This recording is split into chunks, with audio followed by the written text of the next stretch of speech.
Oh no, the cat has color already. Huh? Louis.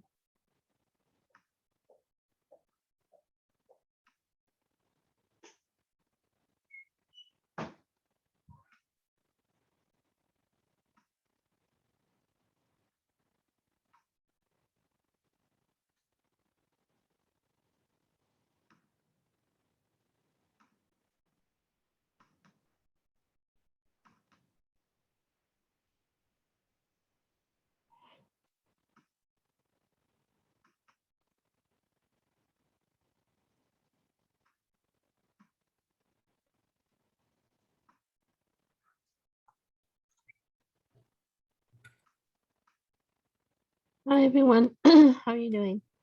I'm under the weather. I got a bit of a flu. Um, but we are gonna go over chapter 12 today. And then let's talk about your project for this class.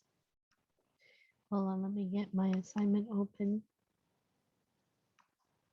Okay. I hope you're doing well.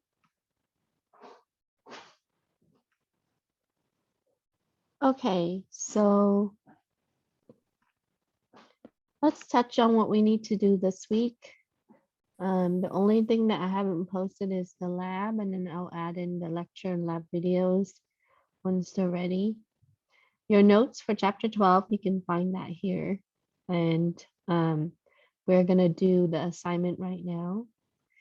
There is an extra credit quiz to review game. That's gonna help you prepare for our quiz, which consists of about 12 questions, 48 points. And you have 3 attempts for your quiz, and you can finish that by the end of the week. So before we start chapter 12, I want to touch on our course project. And so I just posted this, and if you take a look at the objectives and the requirements, there will be 2 parts in the project. The first part is going to be 150 points that consists of your documentation and your program. And so the whole point is to really allow you to be flexible where you can write a program for any intention. If you want to solve a business problem, you can focus on that. If you want to create something for the consumer use, like entertainment, like a game, you can do that. But mainly the project, your program needs to incorporate one or more module that's going to assess and measure program performance. We've been using time module and various method in the time module.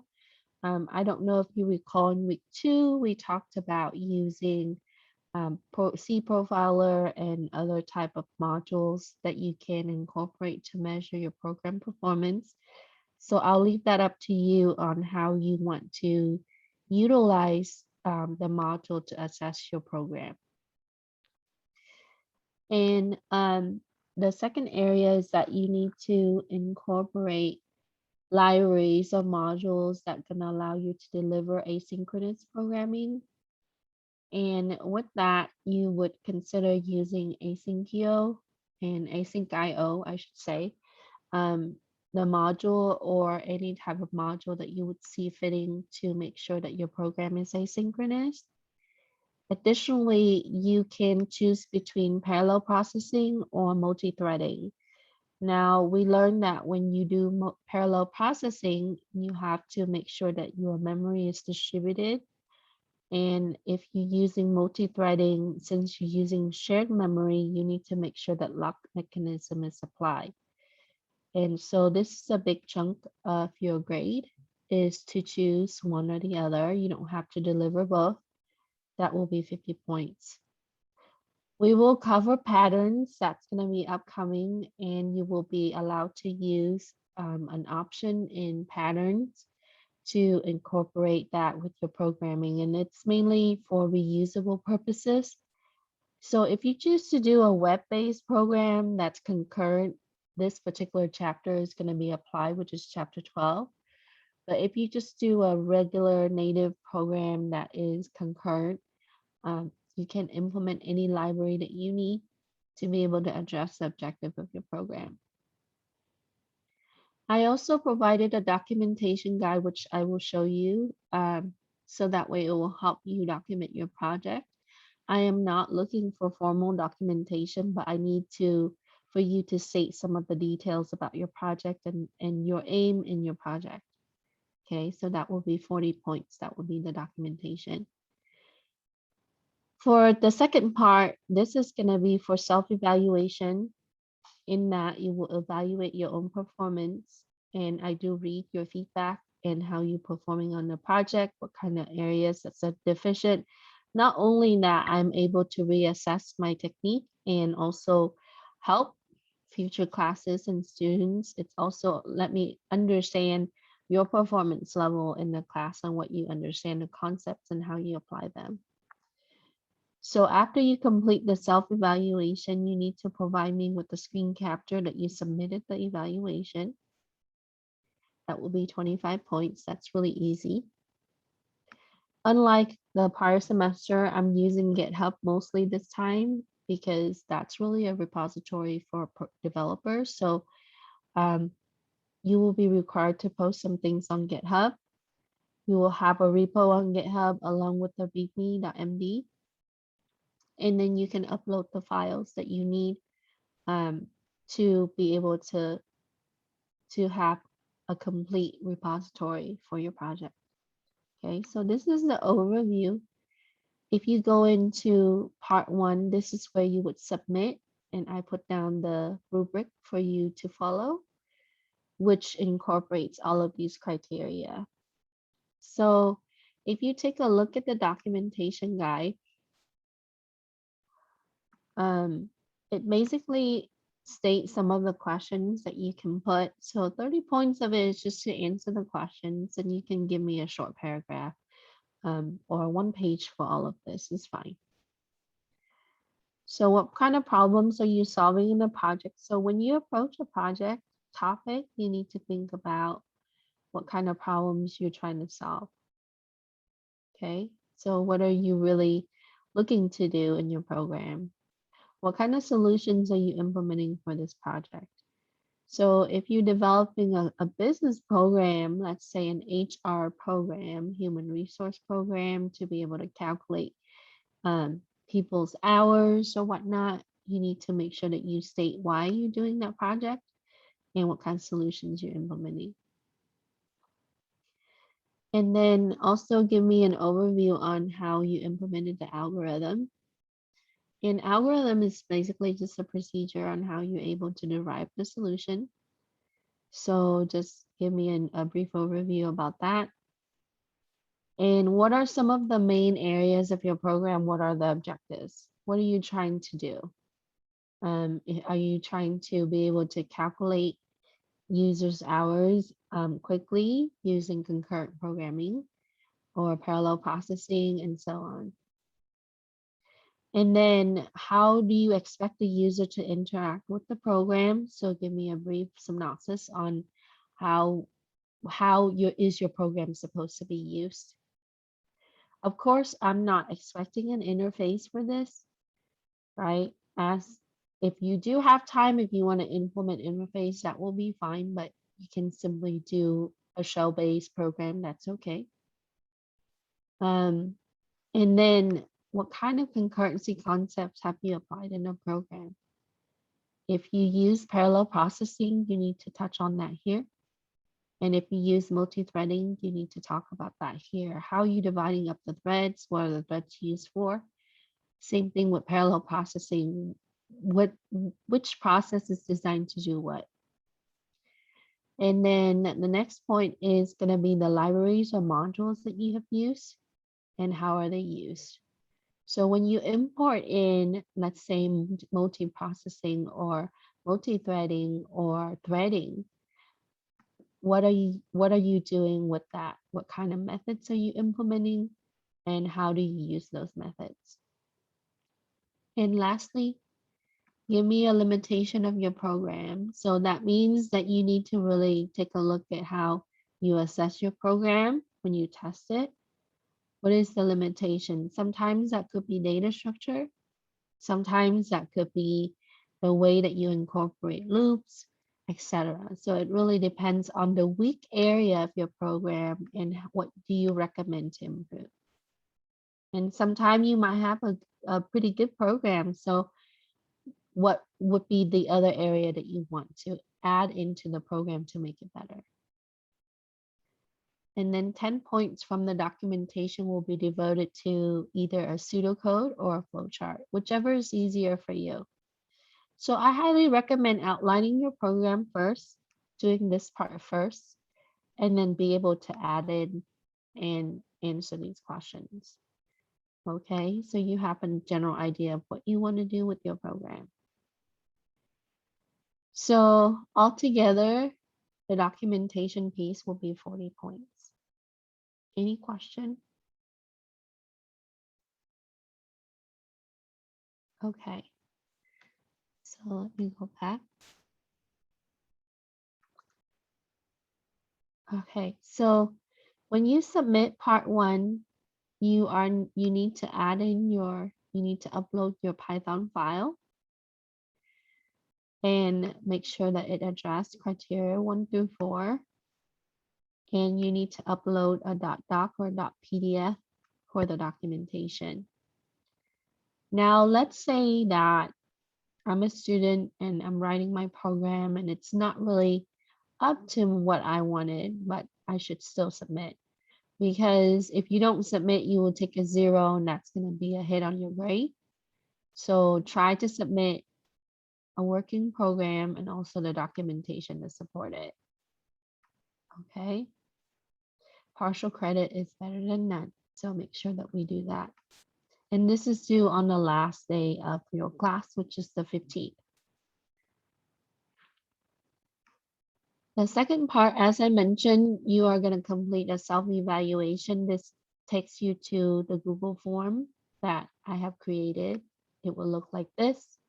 You simply just answer a few questions and then rate yourself and then put down what you have learned from the project, what you want to improve from the project. I do read this. Okay. The second part is on GitHub and how you would use GitHub to be able to store your repo or your code and your README. So every repo should have some kind of README file. And on the README file, you should include your project title, your name as a developer or a programmer, the version, and also the date if you like, and a general description of your program or some kind of instructions on how you want the program to be used.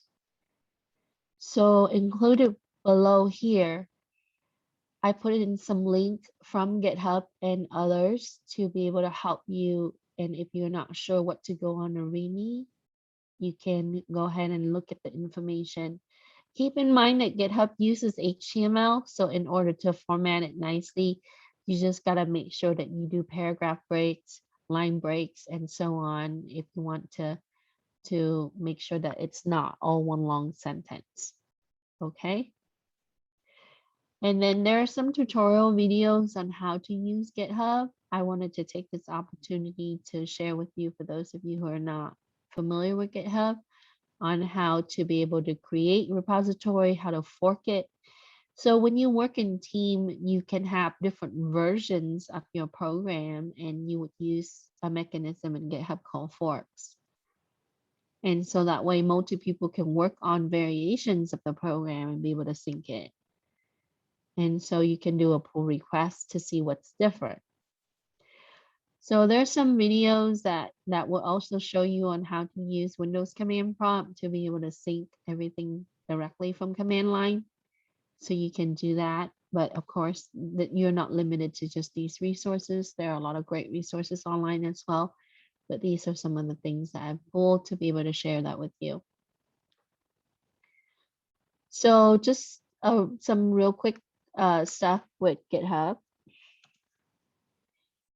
If you don't have an account, you can sign up for your account, and GitHub does work with other online compilers such as Repo.it and other.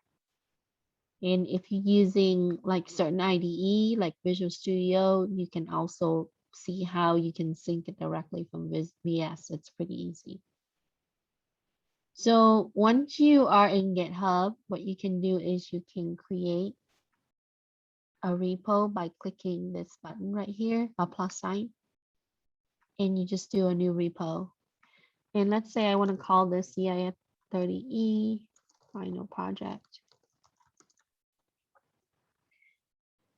And then I can go in here and I can say Concur program in Python. Make sure that we allow it publicly seen. Otherwise, I will not be able to see your GitHub repo.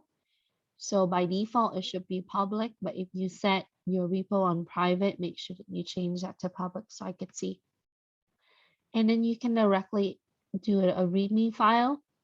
So that way you don't have to go in and add the file later. So you can check this. And then if you wanted to add in licensing and so on, you can choose that. But for now, we're just going to create a repo. So first, it's going to give me a README that doesn't really have much except for a little bit about what I put in for the description. You can do the edit by clicking the pencil.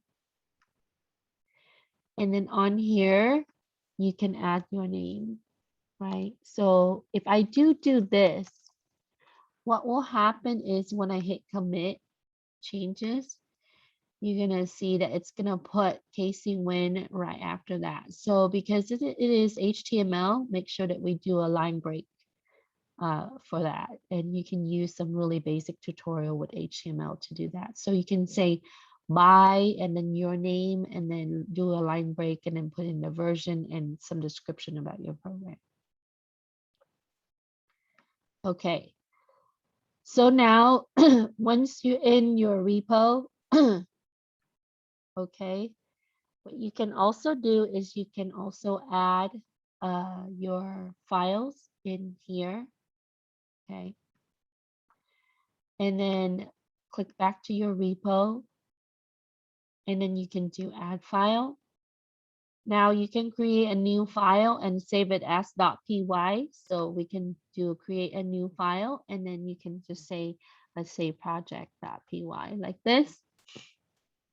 And then paste your code in here, or you can upload the file directly.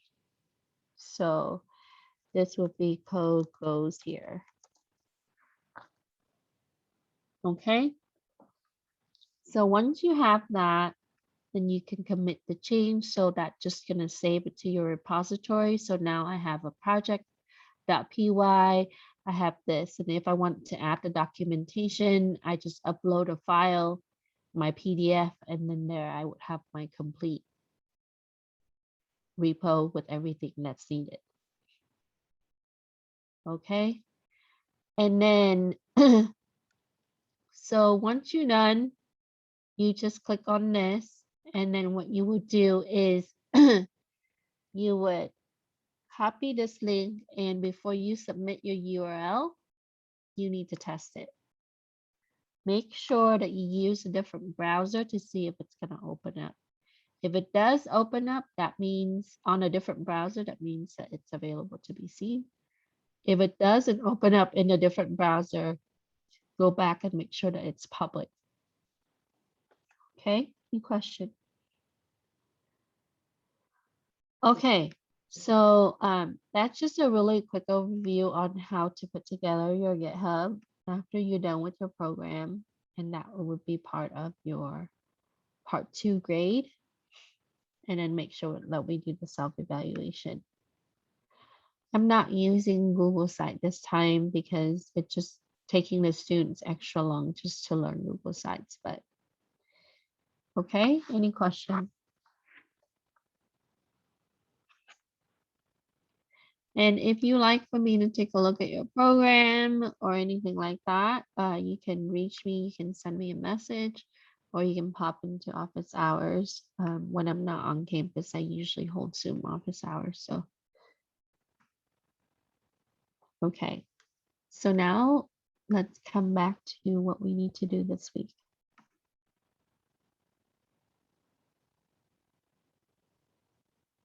So don't forget that we are going to have a quiz this week, and you can participate in a quiz review game, which has more questions than a regular quiz.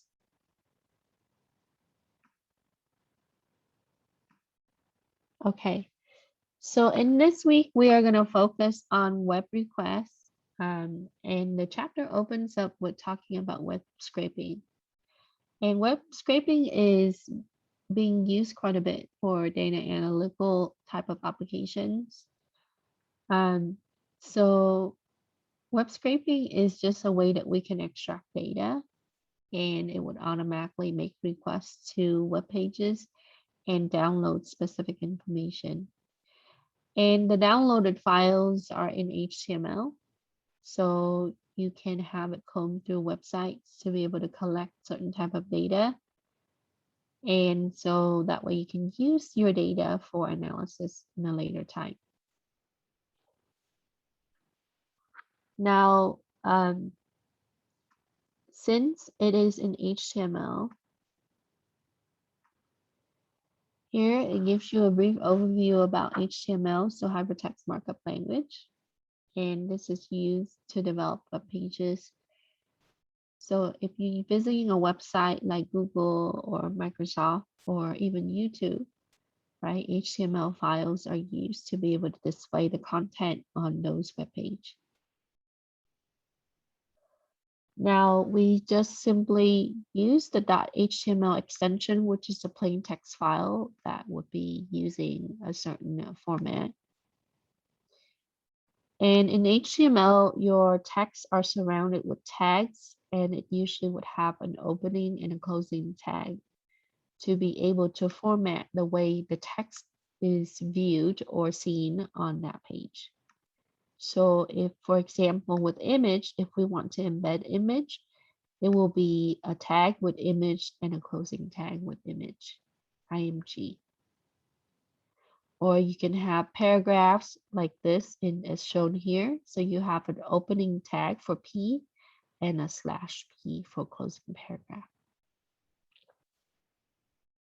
So this is an example of what the HTML code would look like. And if you have taken a web development class, you're familiar with this. But for those of you who haven't, right, it's pretty straightforward, simple.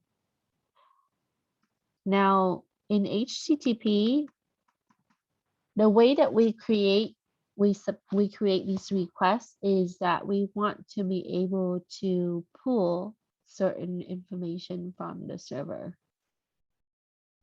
So the process in this consists of two things.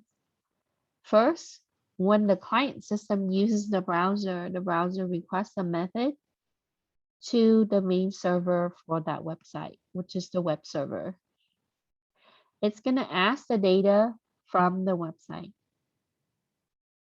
Then once the server responds, the browser would then receive the response as HTML document, which is then interpreted and output on screen. Now, in the request methods, what we can do is we can write a program that will be able to submit various requests. So in web scraping, there are two types of methods that we're going to use, either get or post. So when you're using a get method, it's going to request a specific type of data from the server. And when it has no other effect on the server or the database, it's going to be able to retrieve the data. So it's going to obtain the specific data. Now, to go the other way, what we can do is we can use the post method to be able to send the data that will be accepted by the server. So if you want to submit a certain data to the server to be added to that web page, then you would do a post. Things like we can post on bulletin board, news group, mailing list, etc. So if you want it to be added to that particular page, then you can use the post method. So in this week, we mostly are going to use Git. Okay, so let's try to answer some questions first. For number one, it asks you to describe the purpose of web scraping. And web scraping is a data extraction method that automatically makes requests to web pages and downloads specific information. It combs through numerous websites and collects any data needed in a systematic and consistent manner.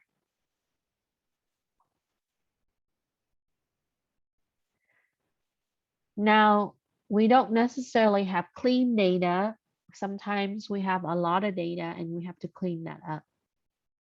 So in a program like data science or data analytics, it will address on how you will be able to clean up those data and to be able to analyze those data.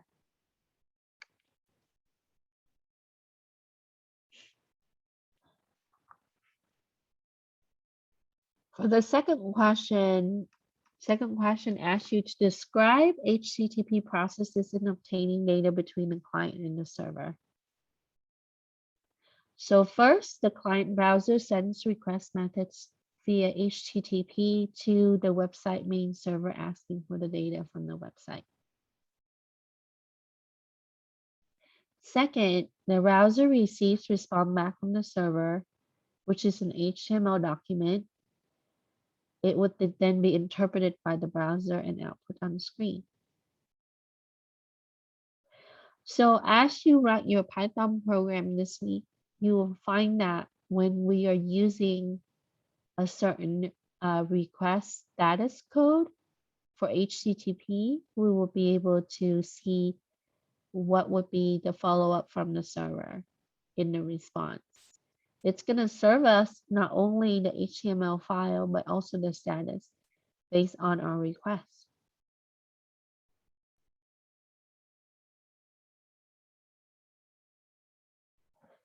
Any questions?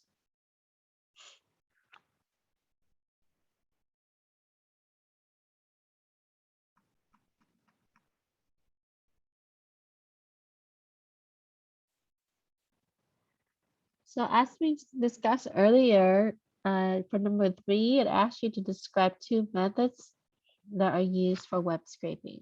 So I have some questions.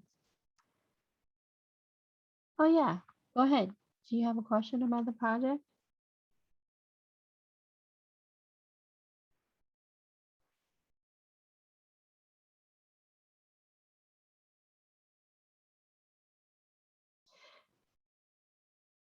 If I need to use the personal IP address, how would I put that in GitHub?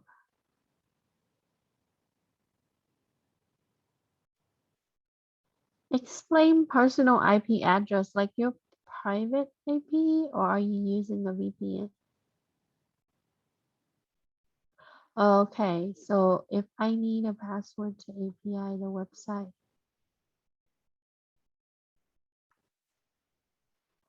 Yeah, let me find out. I know that you can probably use, you can authenticate to it on your system, so it would automatically sync everything to GitHub.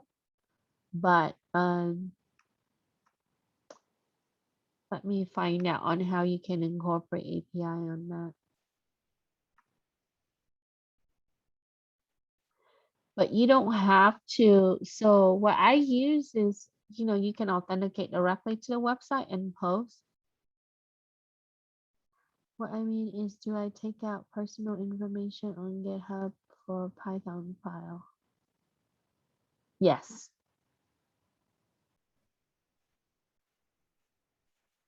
Yes.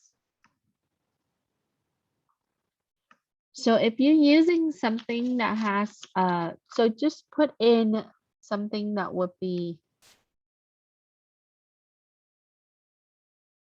So I block out my IP address. Yes. Because if GitHub is gonna, I would just copy and paste the code onto GitHub instead of having it sync from your system with your IP. I don't use like the way my file syncing directly with GitHub. You can just upload your code on there and be able to post it onto the website itself. Yeah. But if you're doing something with that relates to your local IP address, yeah, don't use public IP on there. Okay. So you should just use the dummy IP address or a generic one. But when you test it, you can test it with your real IP address. Just make sure you add the comment. So that way people would know that it's just a filler. Okay, in the program itself.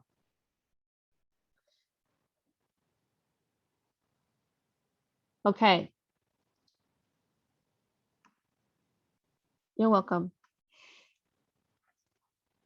Okay. So two methods for web scraping. We said that we would use get and post. Get makes requests for specific data from the server. It retrieves the data and has no effect on the server or database. Post, it's going to send the data in specific form that is accepted by the server. And data could be a message on the bulletin board. So when you submit like things like onto your Facebook profile or social media, right? That's in the form of post. It could be mailing list, news group, or information that just submitted in the web form that will be added to the database. So that will be post.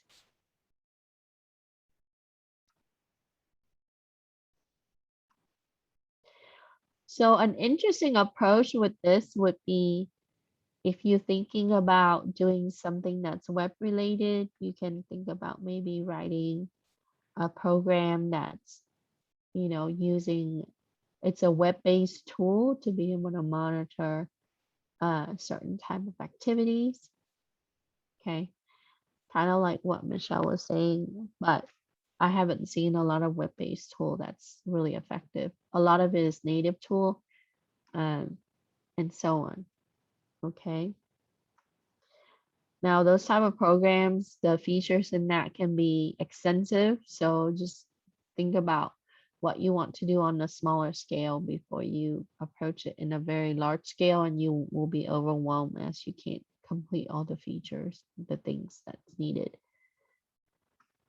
Okay. So let's talk about requests, the HTTP status code.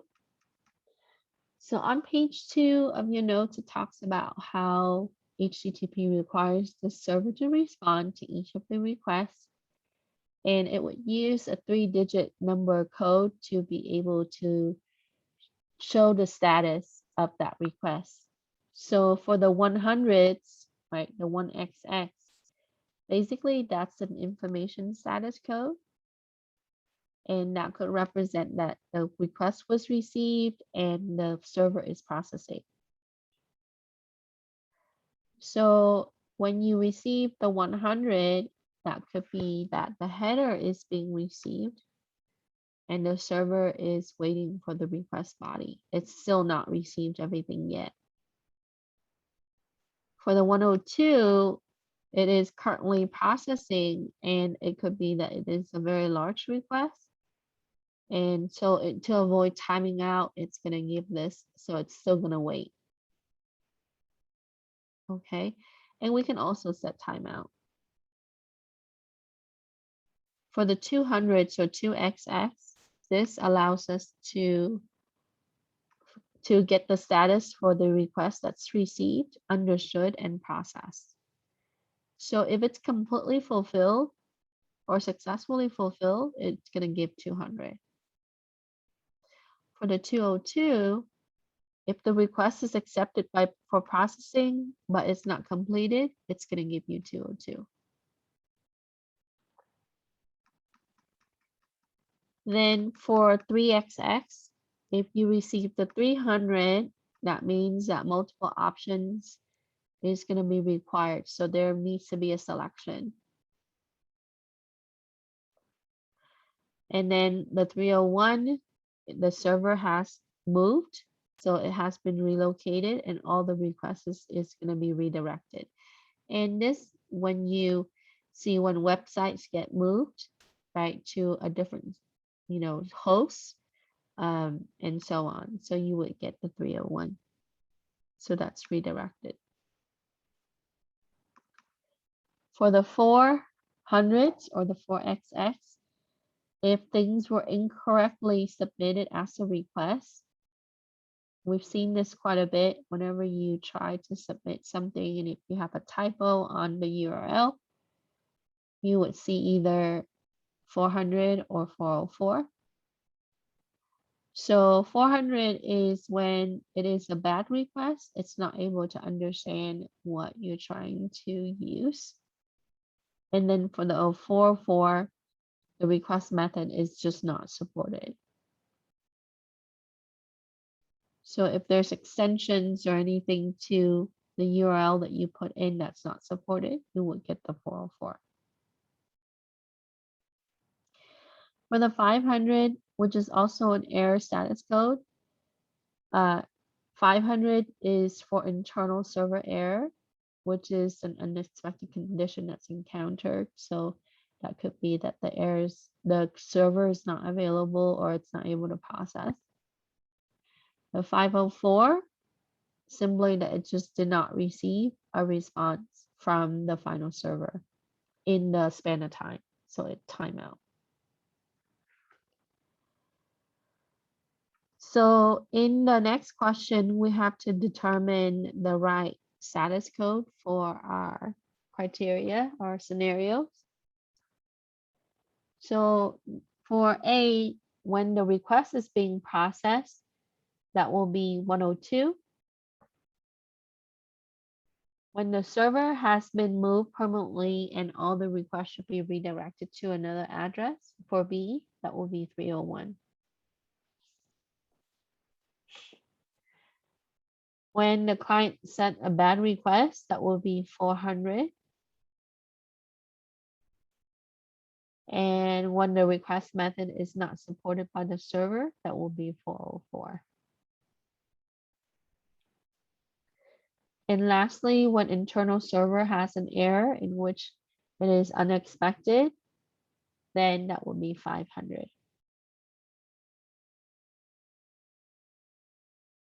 And we will be using the status code. So if you want to look at those, right, INA is the entity that managed this, and along with number that will pertain to websites or the internet, such as IP addresses and so on.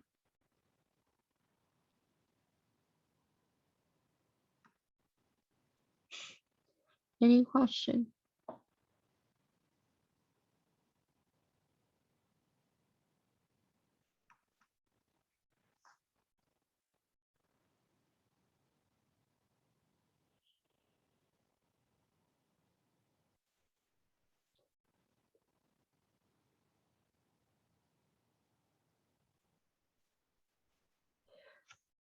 Okay, let's talk about how you will be able to write these programs. So in the notes, it begins with, hold on 1 second, come back here. To be able to implement this in Python, we would use request module. And for the documentation, you can find the link here. And as a module, we need to install it on our system. Now, if you're using an IDE like Tawny, you just simply use tools, manage package, and then you would put in request and make sure that you have that installed. If you're using Visual Studio, make sure that you link the package to your IDE.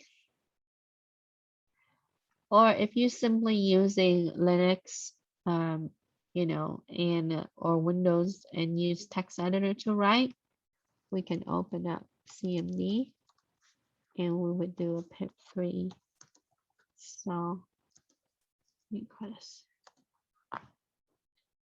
And as you can see, it tells me that it's already been satisfied.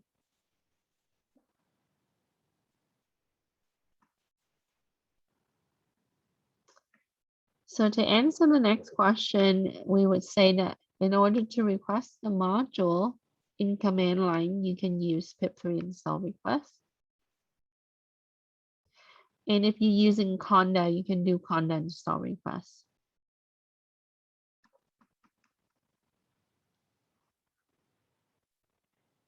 Okay, so in your Linux system, you can do sudo apt-get install request.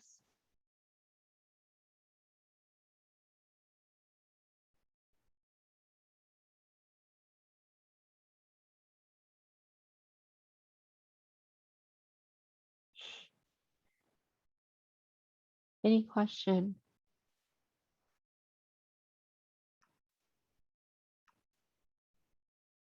Okay. So here's an example for creating requests for google.com. First, you will have an import statement. You would say import request. And then you have a variable that's going to contain your URL is string. So we would say URL is http google.com. Now, keep in mind that not all your websites handle requests the same way. Some would require additional, so it doesn't always work with all websites. And if you use it for like other websites, it might throw an error. Our variable on line 7 here, res, is going to store the information that's obtained by using a get method. So that means that this is going to be what's being retrieved from your server. Then it's going to print the status code to show us whether it's being handled or not. And then it's going to give you the headers. And in the headers, generally it gives you the information about source destination and what will be the request content. And then we would use a with statement. So we would say with open, we're going to do google.html. So we're going to open the google.html and write it as f, which is an object. And we're going to write it, we're going to do an f write, we're going to store it. And that's going to be as index. Because recall that HTML files is just basically a text file that's formatted with the HTML extension. And then it's going to print done.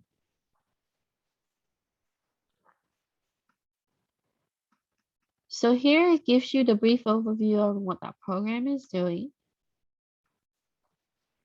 And so we run this.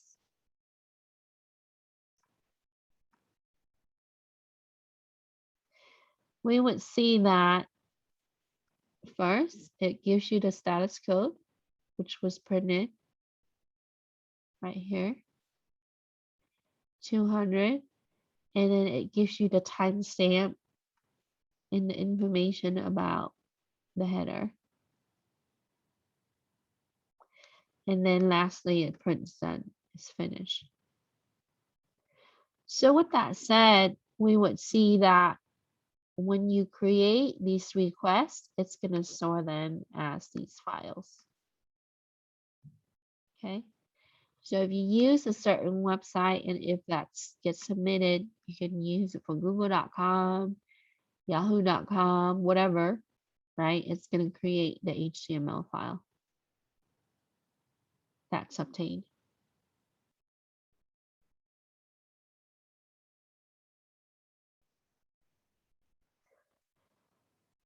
Okay, so you looked at the example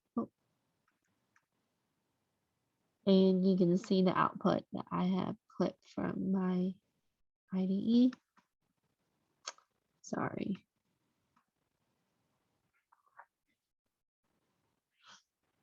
And it gives you the overall, right? So the content that we see, the length of it is 4,958.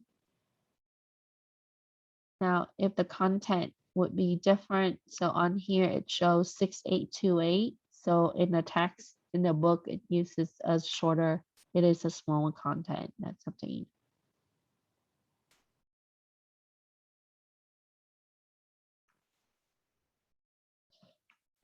Okay, so with that, what we're gonna do is we're gonna practice writing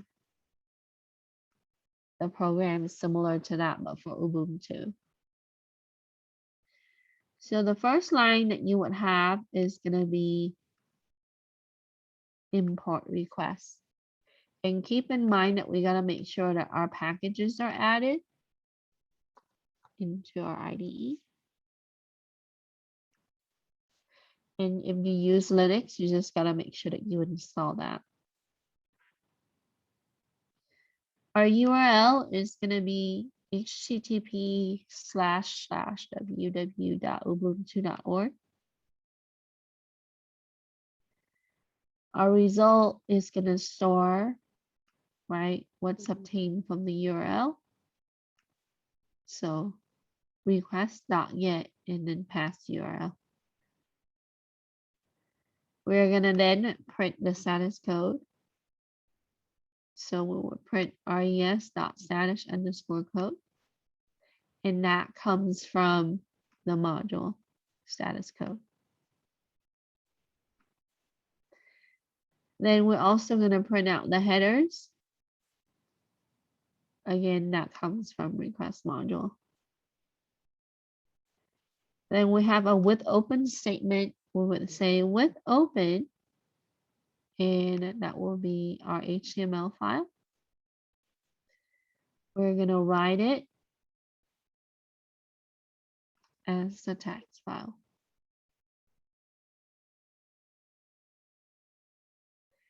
And then we're going to print done.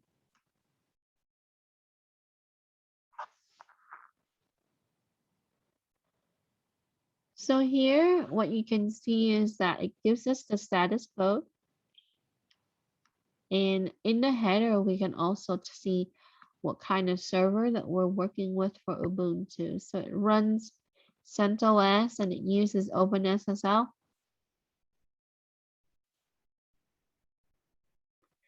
It also has PHP. This is the version of PHP.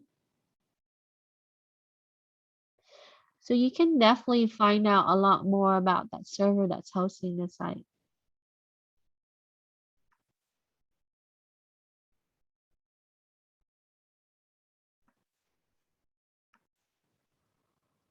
Okay, give me a second. Yeah, so it might be blocking it, right?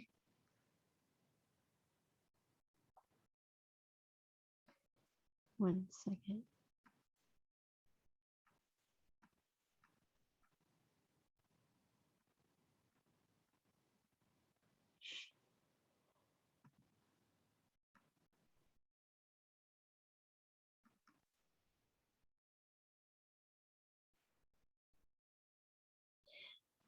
Yeah, it's connecting using port 80. Okay.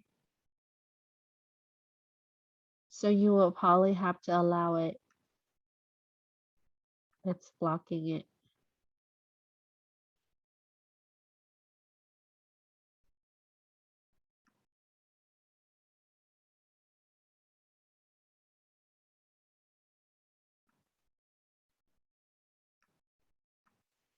So use your antivirus configuration, and then you will likely have to allow that particular connection.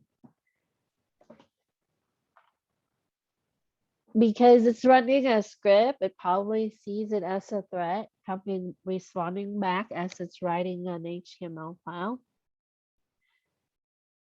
So unlike our user web request through the browser, it sees it as a different application. So it sees it as a threat.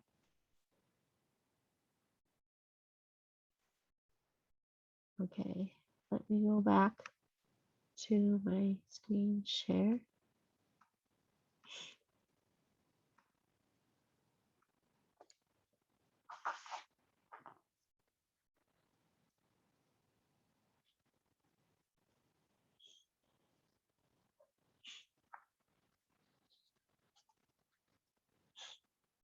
So with this, you can also see, right, it gives you the header and then that.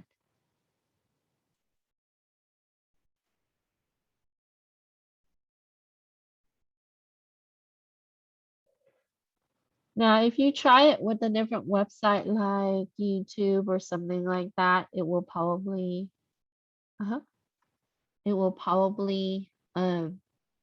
present some error, as it will not be able to write everything completely. So it will execute, I think, most of this, right? But depending on what kind of content that they're serving, it will not be able to complete.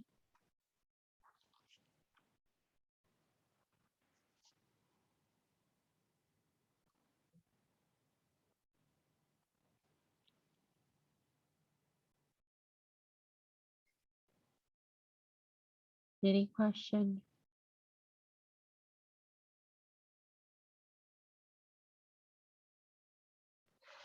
So as I showed you earlier here, right? This is now the Ubuntu HTML file that was created when I ran the script.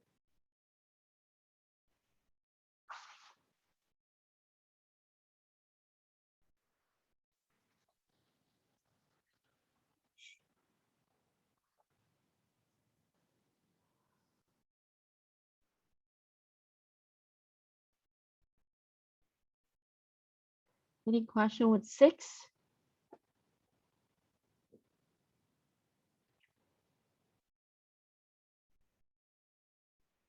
Okay, so you can follow the example that's provided in the notes. Sorry, I'm so congested right now. Okay. Next, we're going to talk about paying tests. So a way that we can check to see if something is connected, especially with our web request, is to do a ping test. And in HTTP, there are 4 ways. Provide up here. Oh, maybe not. There are 4 ways communication that's happening. First, it's going to connect, right? Confirm, then it's going to offer, then it's going to acknowledge.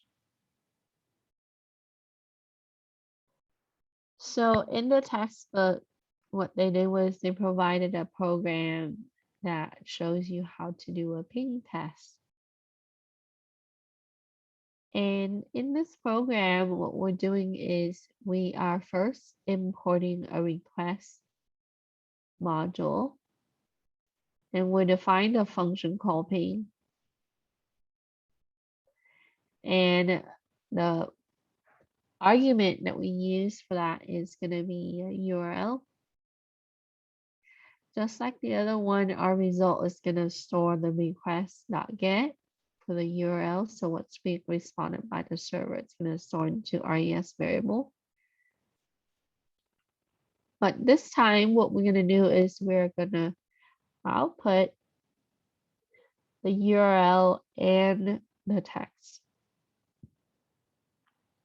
Then in our URL, we would then put in the URL and each of the status code.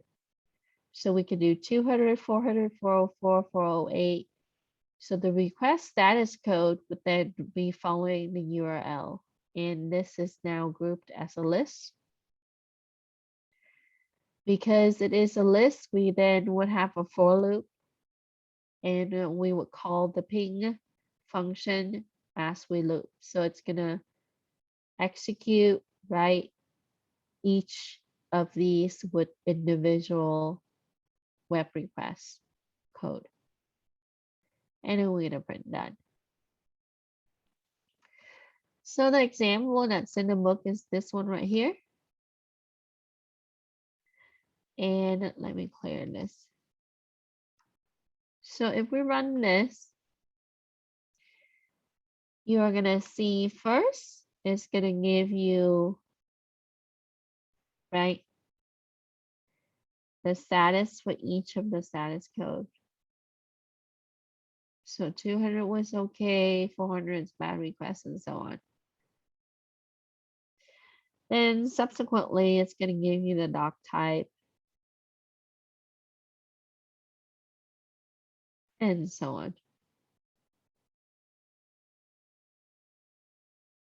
which is the HTML. Okay.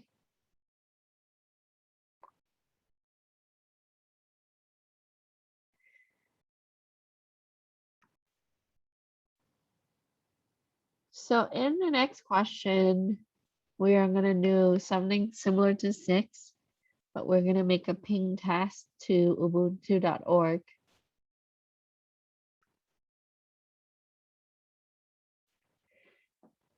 And you simply are just going to implement, right, these request status code with each of the requests, which is the get method. So here's A7. So again, we are going to import requests. We're going to have a function called ping. Inside the function, we're going to store res. It's going to store what's obtained or get from the URL. We're going to print the URL, and then also the text. And for the group of URL, we will just do ubuntu.org/200, 400, 404, 408, 500, and 524.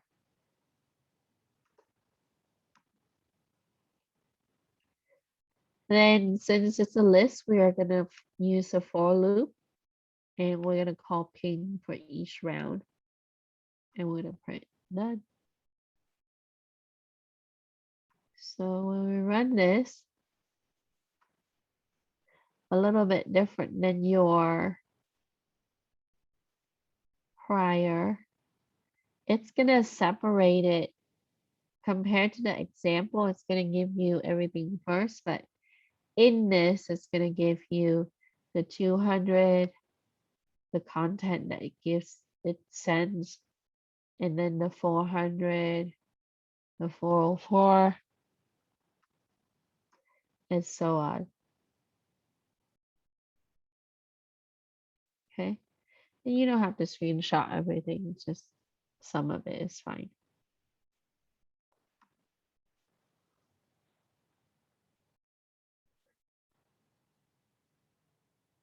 And 7 is, this approach is just allowing us to ping, to simulate a ping, basically. Try to check the connection between our client system and that web server.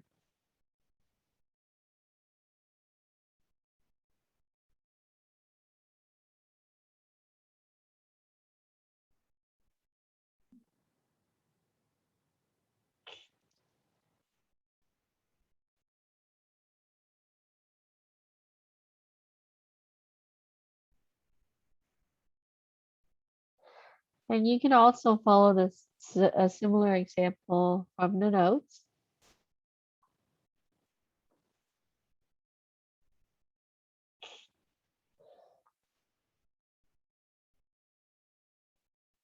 Question.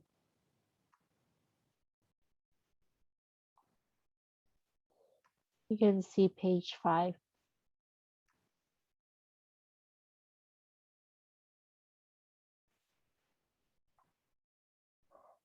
So in this program, what we can see is generally it is a sequential program, right? It just simply it's a synchronous program.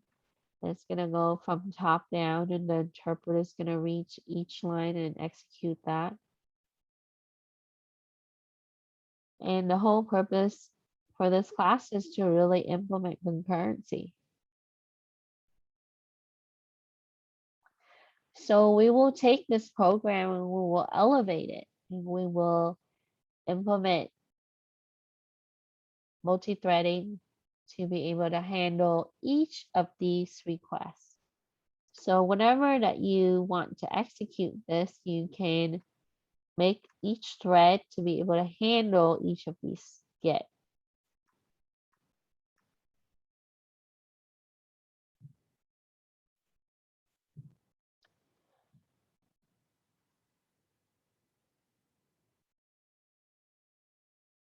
Okay.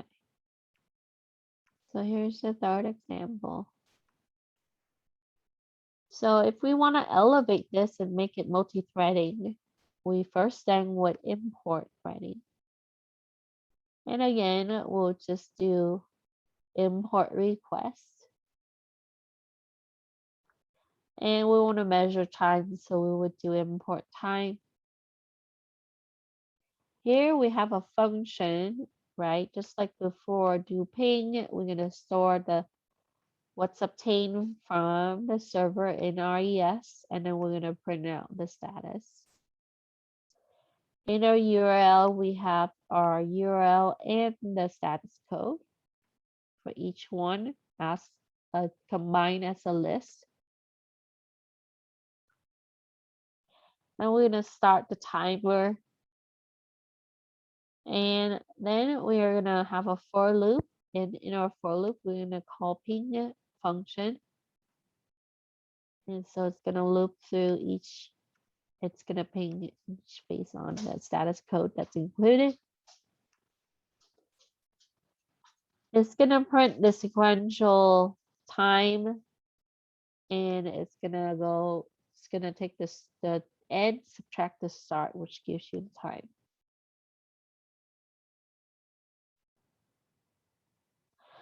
And this is just, it's going to be threading, not necessarily. So now if we wanted to do the multi-thread, we would then create a pool. So here we have an empty list. And as it lists through, we're going to start or create each thread. And for the join, we put it in a separate for loop. And it's going to allow the wait for all the thread to be executed. And then we are going to provide the time difference when we're implementing the thread, because we start the timer here and then we have that difference as we subtract the end time with the start. So let me clear this. Let's run this.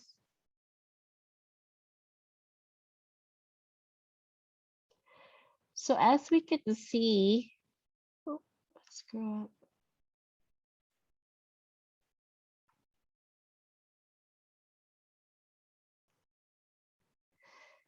When we run the sequential, right, it's still going to be able to submit these requests.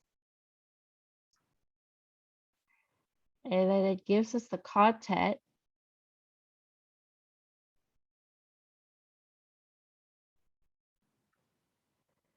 And then for each one, it would handle. And you can also find where it gets also forwarded to.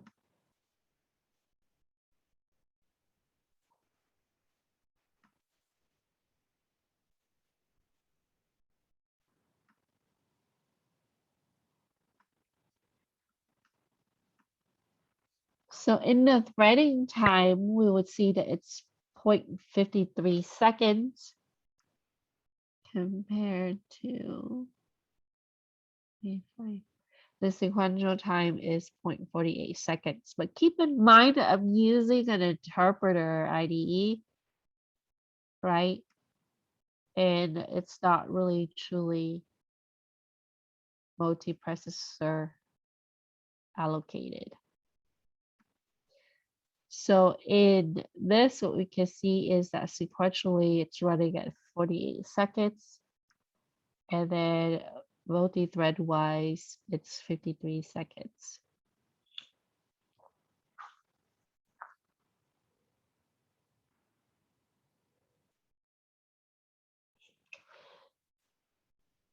All right. So that is an example from the text.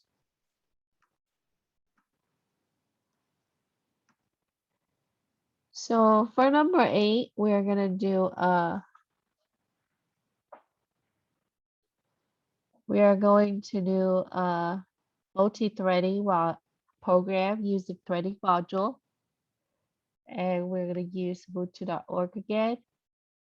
And we're gonna use status code 200, 400, 404, 500, and 524. And so to implement that,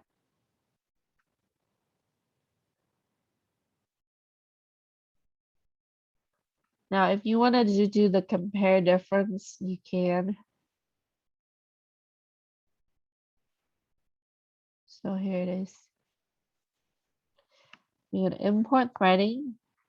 You're gonna import request. You're gonna import type. Then you have a function called ping. And the RES is gonna, same like before, we're gonna store request.get from the URL. And we're gonna print. So very much like the other one. So this whole section is, this part right here is for the sequential. You don't have to include that. Okay.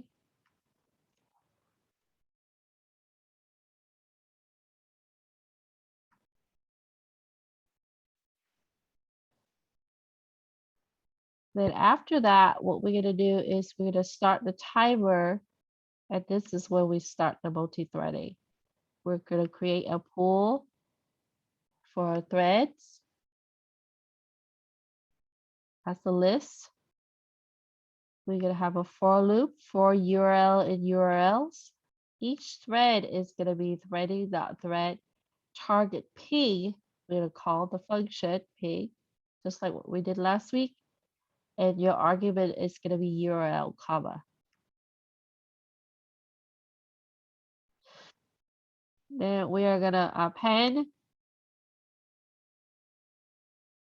the thread into threads into the list. And we're gonna start each thread. The second for loop, we're gonna do the thread in threads, and we're gonna do a thread.join. And we're gonna print the time by doing this, the end time subtract the start time, and that's gonna give you the seconds. And if you wanted to add it to sequential, you can, just to show the difference.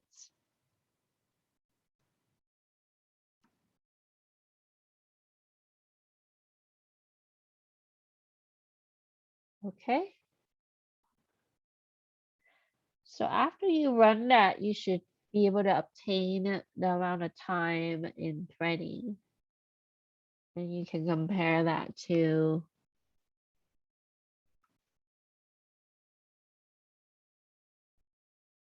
the time in sequential.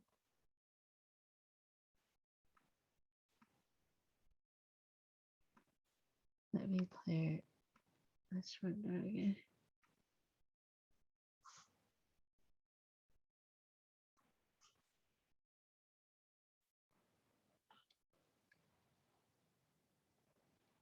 Any question?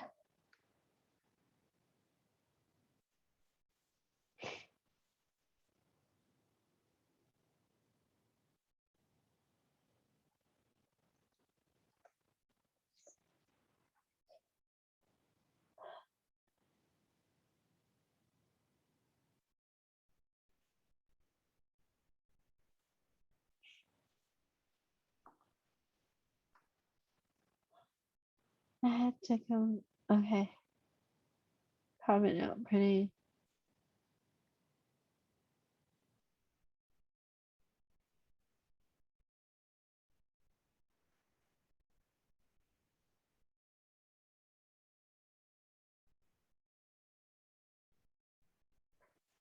Okay.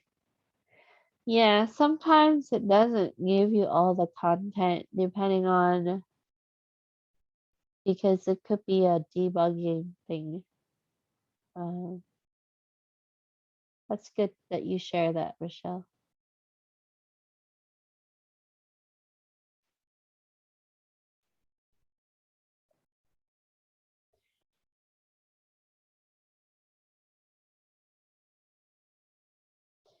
Yeah, check if you're getting a traceback error, check which section that it's hanging up on. Sometimes it doesn't let you print that section. So depending on the website.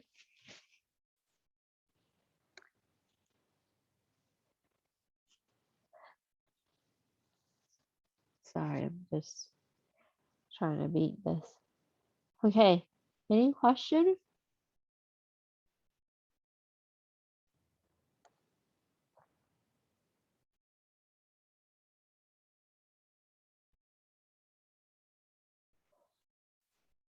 All right. So for number 8A, we simply just need to implement threading to ping Ubuntu.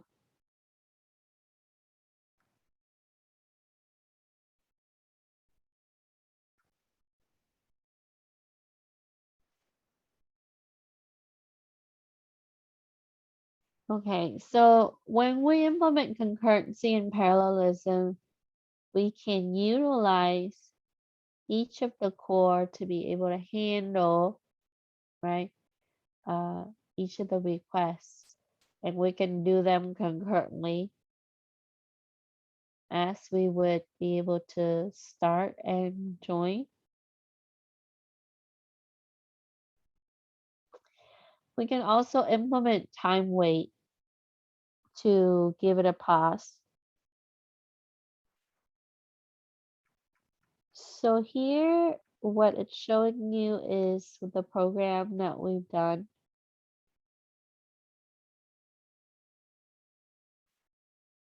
And then also subsequently, it talks about how you would be able to implement additional logic to make it better.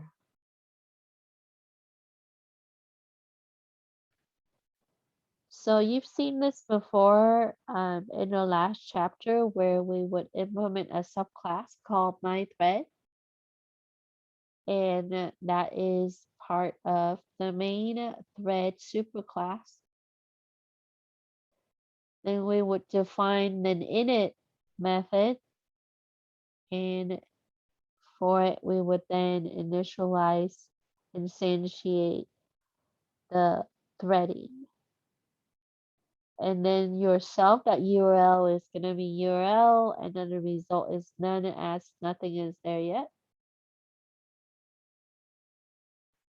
And then the second method, we would then have a method called run, and then we would store the result from what we would obtain from the URL.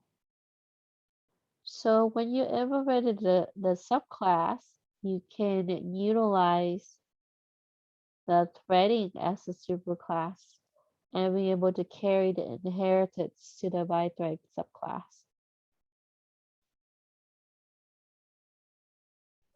And as run is a member method, we would be able to use run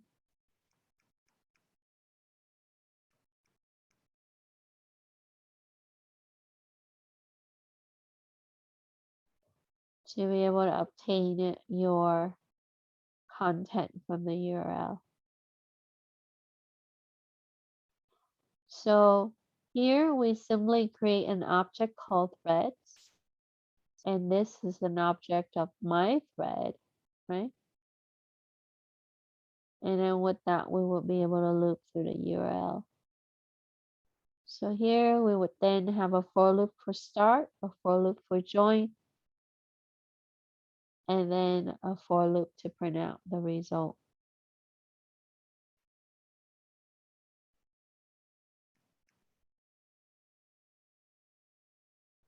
So the two attributes that were inherited, right, from the classes were URL and result.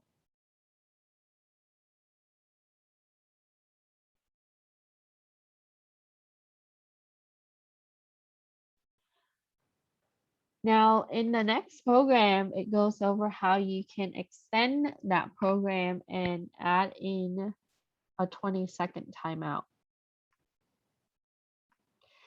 So just like the ping test we've done before, in this one, we talked about how we created a subclass called myThread. It's inheriting from the superthread class or superclass thread, and then be able to have the run method as part of myThread. Now, if you want to implement the 20 seconds timeout for certain requests, you would then put in the sleep variable and the number of seconds. So when we say 20,000, that means it's going to be 20 seconds. If you want to implement 10 seconds, you would then need to put in 10 seconds. And not too much change from the prior program, right? We would start the timer, we create an object of myThread, and then loop through to be able to get from each of the URL. We would start each thread and then join them, and then be able to print out the result.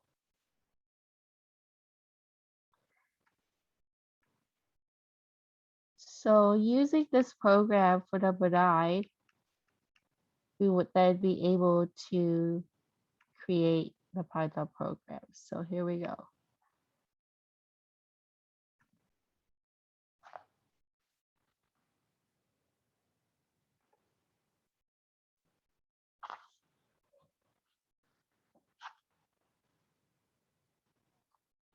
So the example, as you see it in the notes,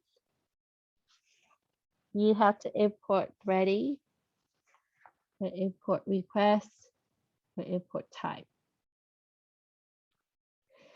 Then we create a class called myThread, and that is part of threading.thread. We have an init method, and that's going to pass self and URL. We instantiate init, and then for the self.url, we make it equal to URL. So it is URL, and the result is done. Second method is going to be the run method, and that's going to have a variable called res, which is request.get self.url.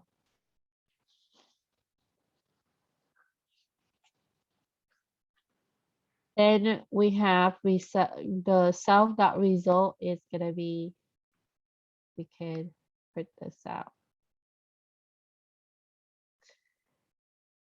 And if that creates traceback error for you, then you can comment that out.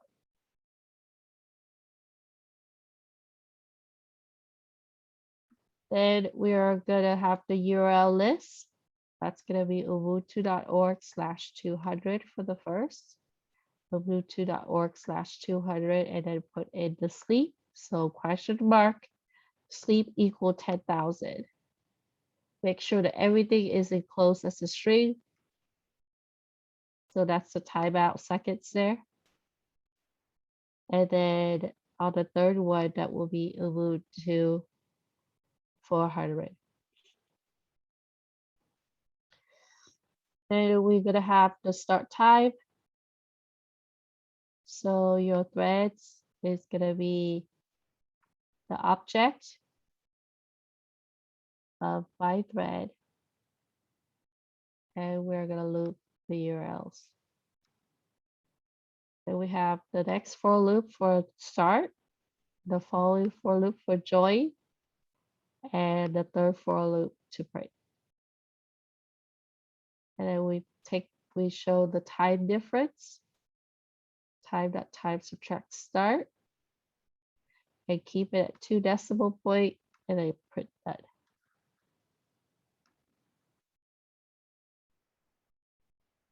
So it shows me all together that was 22 seconds or 0.22 seconds.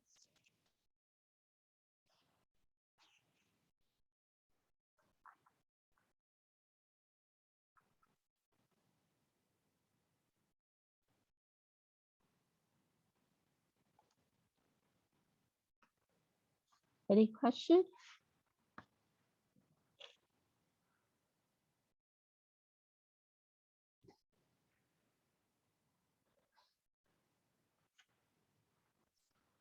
So this is for number 9.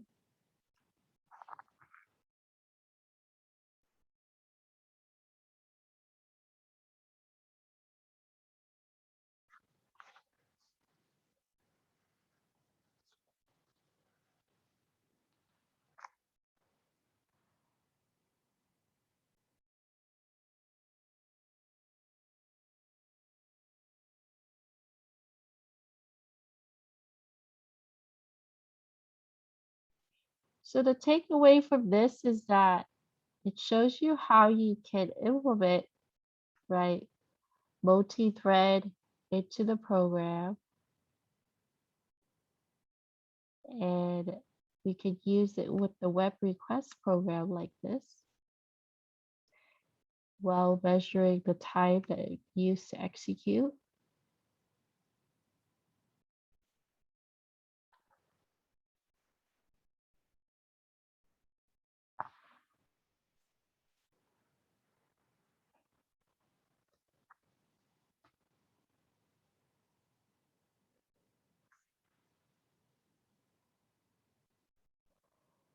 The example, you can find that on page 8. Screenshot for that, for timeout.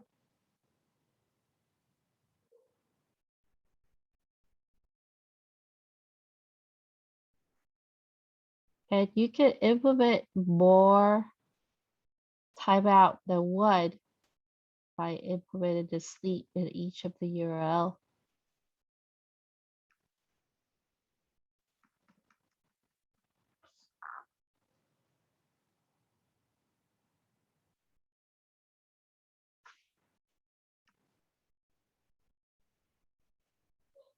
Now, in this example here, it talks about looking at the update interval, using the update interval here, and the timeout is going to be set to the update interval. So in this, it's slightly different than the previous exercise that we've done. Okay. And what it will do is going to check to see if certain thread is alive. If not, it's going to update it, right? If certain thread is waiting or sleepy, then it's going to update that frequently at every 0.01 seconds.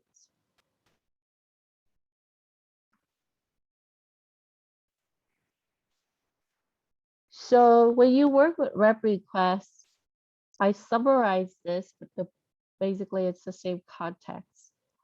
Make sure that we look at the website terms of services and the policies for data collection.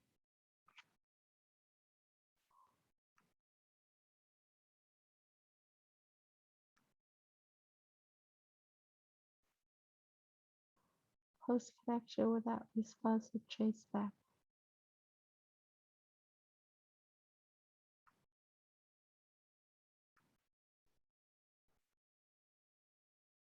Hold on.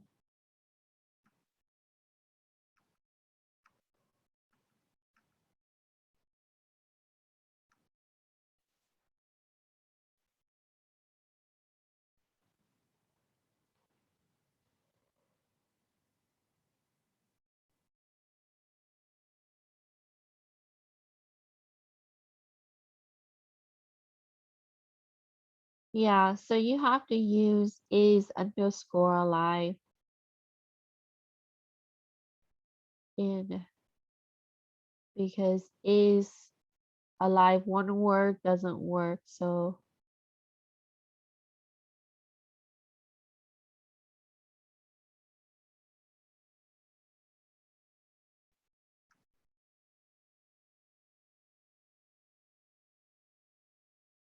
let's look at.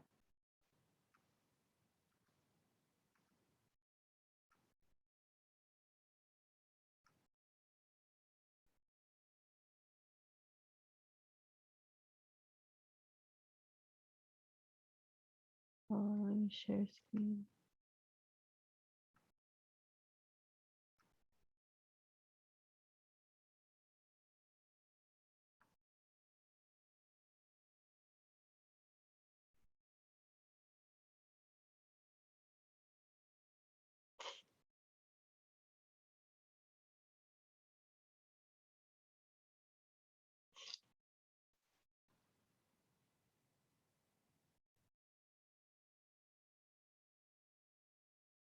Yeah, so right here on this line 21, change that to is_alive.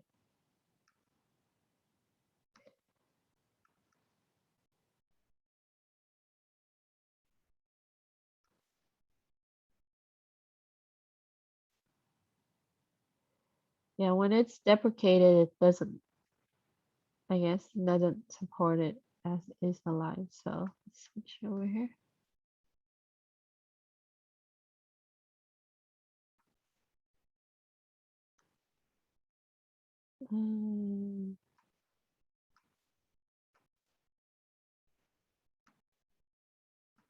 So you have to change this right here to is, like that.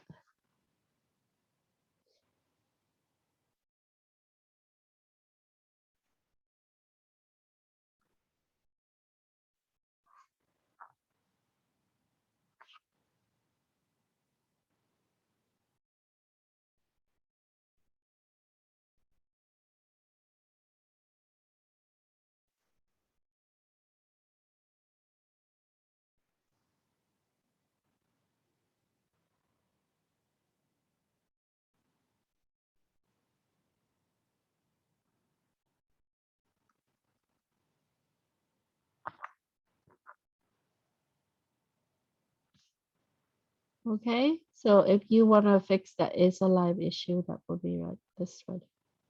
Line 21. That's it.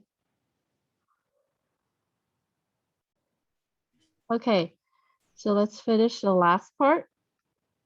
Sorry, I'm just I can't even breathe. All right, last part.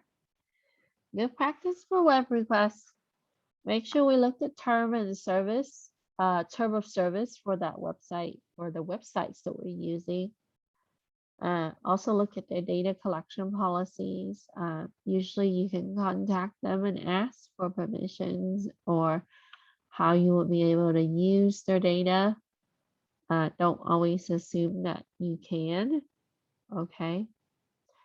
Now, if you're doing a ping, like in the book, it talks about when you're trying to ping their website too many times, it's going to look like that you're trying to do denial of service attack. And the way that we can go about not making it look like denial of service attack is to implement timeout, like what we've seen and done. Okay. So if is alive is deprecated, then you would change this to is_alive like this. And that would be indirectly determine the responsive time that will be returned to the specific request. Next, when you're also trying to handle error, you can use try and except blocks. So that way your application doesn't crash in the case that it runs into an error. If you don't implement try and accept, it will not overcome the error and it will stop as it handles the error. Also, website changes. So you should always look at how what kind of request handling procedure that you will implement for that website. Don't always assume that it works at one time and it will work again, in that content and various request handling is changed over time. Lastly, when you make a large request and you do it repeatedly, it's going to look like denial of service attack, in that the request is submitted in large volume to take down the web server. So that will cause flooding of the bandwidth and it will prevent other clients from connecting. And sometimes websites implement application firewall where it would seize that as a threat and it will block your traffic. So web scraping is a good tool for us to really gather data, but at the same time that we can't assume that it always works. And in large volume, that will be cautiously used. So it's really important that we want to space out the concurrent requests and avoid to really do it in large volume. We would then limit the number of requests by implementing time.sleep. So that way there would be a pause and it doesn't look like continuous requests at the same time. So these are some of the common practices that's recommended. So I put down that we need to review terms of services and data collection policies as guidelines. We will follow that. That's going to give us a guideline on how to approach that website. We would use try and accept blocks to manage error and avoid application crashing. We would update program regularly to accommodate website request handling changes. And we would avoid making large requests and use time.sleep method to space out requests to prevent the invocation of DOS attack. So those are some of the things that we should consider when we're using HTTP requests. Whether we write it sequentially or especially when we're using concurrency, we want to make sure that we are not mistaken as an attack when we're scraping.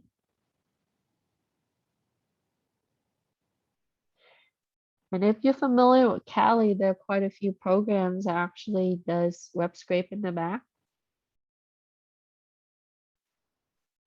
So you can simply put in some information and it will go out there and crawl through some of the major websites and give you the information back. That's part of information gathering.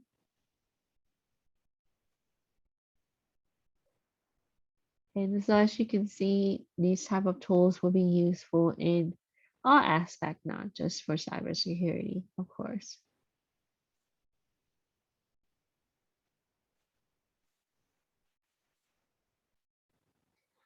Any question?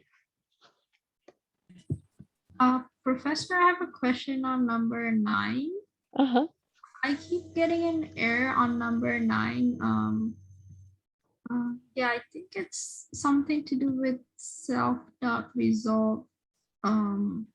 Yeah, so Michelle put that in the chat earlier that you might want to comment this out. Okay. Yeah, because it for some reason it can't print it as. So this is gonna give you the text and all of that, but if it's not able to print it, I ran it just fine. Let me see.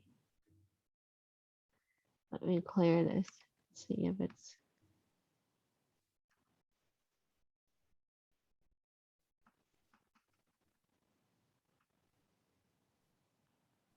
I'm not sure if I made some, because I'm using the same IDE, so Yeah. it should work out. Uh-huh. Okay. Yeah, I'm not getting any kind of trace back on mine. Make sure that you check to see Oh, if yeah, your I think I quotation. know. Okay. Yeah, Yeah, maybe quotation is wrong, or I think I see. I think I have a syntax error. okay. Yeah, on that line. Uh-huh. Let me try after. Okay, it's not accepting it. Let me, yeah, because I'm trying to compare code and I feel like it's some kind of syntax error that I'm having. Yeah.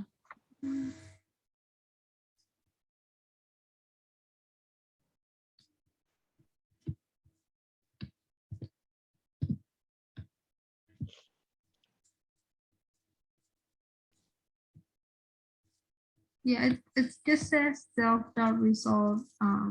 It's something to do with that line for some reason. Yeah, so Michelle said that she commented out this one, line 29, Uh-huh. Oh, okay. and that took care of it, but you know. But you want, if you, yeah, Yeah. that's just putting out the results portion, but I was able to print that out.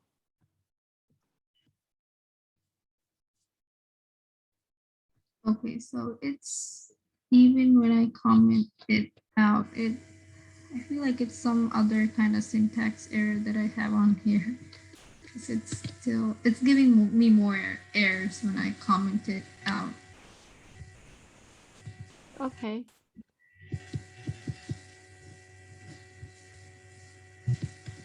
Let me see. I don't know if,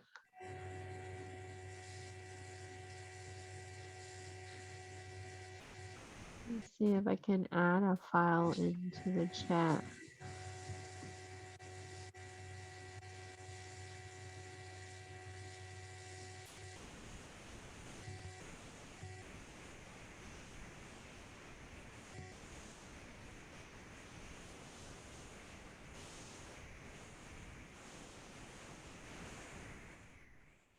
This is example 5, I believe.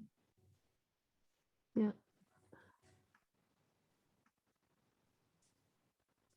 Okay, I uploaded, or I sent through the chat example 5, Uh-huh. which is the template for this particular program, with some modification, of course, so you can take a look at that. Oh. That's the one from the book, and then you can modify it for the requirement, like change the sleep and change the URL.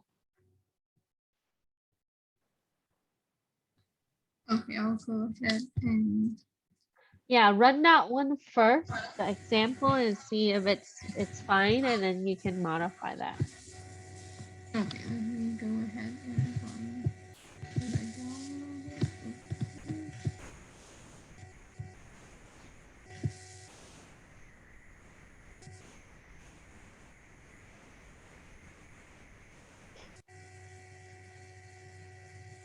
Any other questions?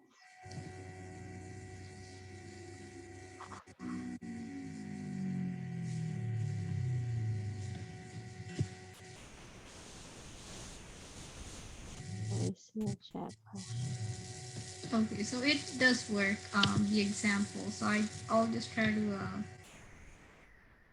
use Okay, a template. yeah.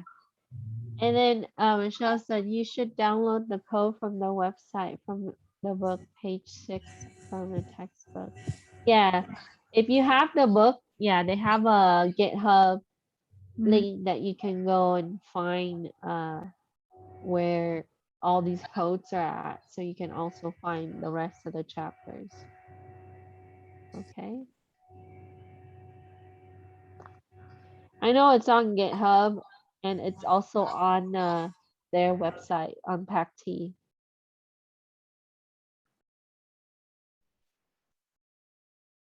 Okay. With no further ado, if you are finished with everything, you can have a wonderful night. I can type your name into the chat. I'll go ahead and stop recording real quick. And then I'll stick around for questions if you have questions.